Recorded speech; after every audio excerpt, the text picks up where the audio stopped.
Hi hello friends, welcome back to our channel Ashi Reddy kitchen and blogs. ఈ రోజు మన ఛానల్లో గంగవల్లి కూర పప్పు అయితే ఎలా ప్రిపేర్ చేసుకోవాలని చూపిస్తాను. చాలా సింపుల్గా ఉంటుంది, టేస్ట్ అయితే సూపర్గా ఉంటుంది. ప్రాసెస్ అయితే చూపిస్తాను,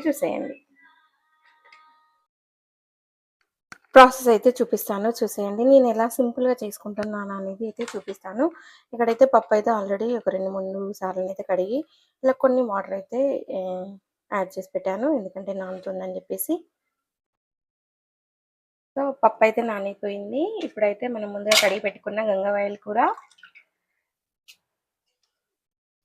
యాడ్ చేసుకొని అయితే 2-3 సార్లు కడిగేసి పెట్టుకున్నాను వాటర్లో గంగవాయలు కూర. ఇంకా నేనైతే టమాటాలు వేస్తున్నాను. ఒక 2-3 టమాటాలు అయితే కట్ చేసుకొని వేసుకుంటున్నాను.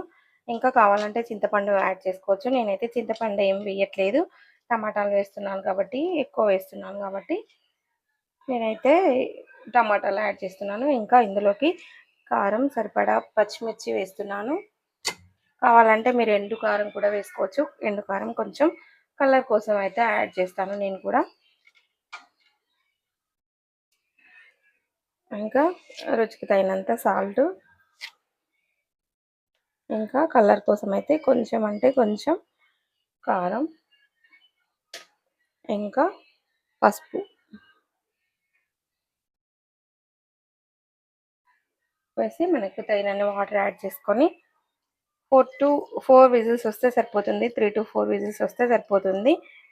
అంటే 2 విజిల్సే సరిపోతాయి, కానీ కొందరు పెసరపప్పుతోటి వేస్తారు. నేనైతే ఈరోజు శనగపప్పుతో వేస్తున్నాను. కందిపప్పుతో వేసినా కూడా మనం ఒక 3 విజిల్స్ ఇస్తే సరిపోతుంది. నేను శనగపప్పు కాబట్టి 4 విజిల్స్ అయితే ఇస్తున్నాను. సో ఇదైతే విజిల్ పెట్టేసి గ్యాస్ మీద పెట్టేద్దాము. గ్యాస్ మీద అయితే పెట్టేసాను. ఒక 4 విజిల్స్ వచ్చేంత వరకు అయితే మనం విజిల్స్ అయితే ఇచ్చుకుందాము. ఇంకా ఉడికిన తర్వాత పోపు పెట్టేసుకుంటే మన గంగవల్లి కూర పప్పు అయితే రెడీ అయిపోతుంది. చూసారా, పప్పు అయితే ఒక 4 విజిల్స్ ఇస్తే ఇలా ఉడికిపోతుంది అనమాట. మరి మెత్తగా ఉడికించుకున్నా బాగుండదు. మనం ఇంకా చారు కూడా చేసుకోవాల్సిన అవసరం లేదు. ఇంక ఇప్పుడైతే పోపు పెట్టేసుకున్నాము.